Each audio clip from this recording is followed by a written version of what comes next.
المالتي كارد الفانتزي للجوله الخامسه، اقوى تشكيله عملناها لك وشفنا اهم اللاعبين من كل فرقه واهم اللاعبين اللي هيعملوا مساهمات للجوله دي، والتشكيله دي هتجيب لك فوق ال 100 نقطه. فانت اللي عليك انك تعمل لايك وتصلي على النبي ويلا بينا. وفي حراسه المرمى اقوى حارس جبناه لك هو فيكاريو حارس كويس جدا، وتوتنهام تقريبا كل ماتش بيطلعوا بكلين شيت لان دفاعهم قوي جدا، وانت لازم يكون معاك اي عنصر دفاعي من توتنهام. وفيكاريو حارس كويس جدا لان توتنهام جدولهم سهل جدا، وفيكاريو يعني مش غالي، وهو تقريبا في كل ماتش بيطلع بكلين شيت، فلازم يكون معاك فيكاريو.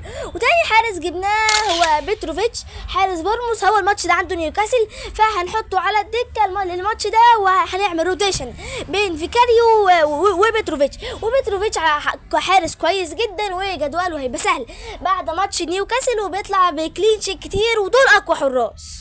واول لاعب في خط الدفاع هو اللاعب اللي لسه راجع من الاصابه فيليبرونج. اللاعب ده بيهاجم جدا وبسعر 6 مليون، وعنده الماتش ده ايفرتون، واحنا شفناه الماتش اللي فات بيرلي نزل من على الدكه اتسبب في ضربه جزاء لصالح ليفربول. فاحنا شايف اللي فيليبرونج بصراحه لازم يكون معاك لان هو لاعب هجومي جدا، وساعات بيقف جناح كمان وممكن يعمل اي مساهمه. وتاني لاعب في خط الدفاع هو فان دي فان، اقوى مدافع في اللعبه تقريبا، والماتش اللي فات جاب جون، ففان دي فان عادي ممكن تستنى منه مساهمه هجوميه او دفاعيه كمان، وكمان سعره مش غالي قوي، ففان دي فان لازم يكون معاك.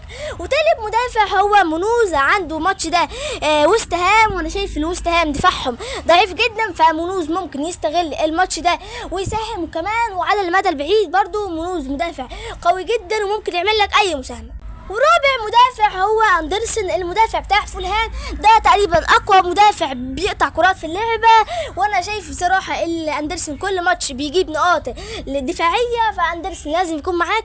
وعنده الماتش ده برينفورد، فممكن يطلع يعني بالكلين شيت، هو بصراحه مدافع كويس جدا. وخامس مدافع جبناه لك هو كاليفيوري، انت الماتش ده ممكن تنزله عادي، وكمان ممكن تقعده على الدكه علشان عنده سيتي، بس انت لازم يكون معاك عنصر من ارسنال، ودي وايت كارد، فجبت لك كاليفيوري، وده اقوى خط دفاع.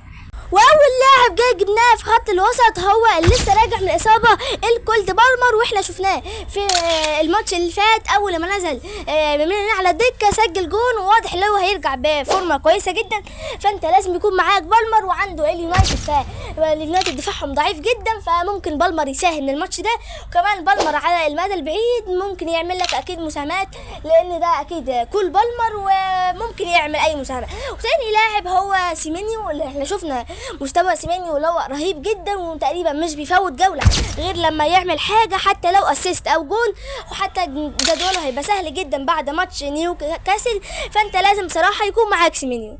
وثالث لاعب اللي جدوله سهل جدا هو نودوي. اللاعب اللي اسمه نودوي ده لاعب كويس جدا من نوتنغهام فورست، عنده ماتش بيرلي وماتش ساندرلاند، فانت اكيد لازم يكون معاك نودوي ده، فهو ممكن يستغل اي مساحات في ماتش بيرلي او ماتش ساندرلاند، فهو جدوله كويس جدا، فممكن يعمل اي مساهمه قدام ساندرلاند او بيرلي، فانت لازم بصراحه يكون معاك نودوي.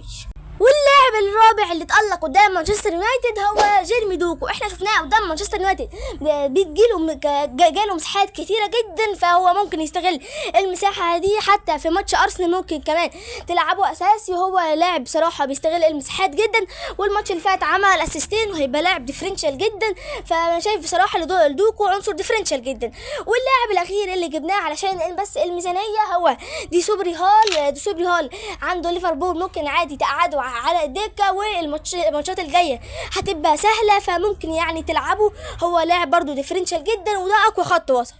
وفي خط الهجوم جبنا البعبع النرويجي ايرلينج هالاند، احنا شفنا ايرلينج هالاند قدام اليونايتد جاب جونين، والماتش اللي قبله جاب جون، وانا شايف بصراحه ان مفيش فانتزي من غير هالاند، لان هالاند بصراحه مش بيفوت ماتش غير لما يجيب جون، فانت لازم يكون معاك هالاند.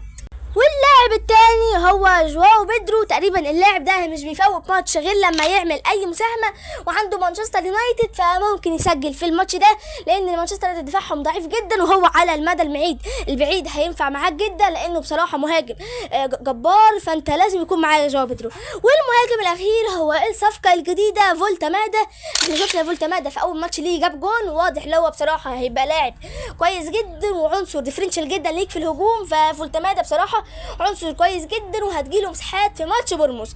ودي كده نبقى خلصنا الفيديو، ودي اقوى تشكيله وايلد كارد. لو عندك اي استفسار فانتزي اكتبه في التعليقات. سلام.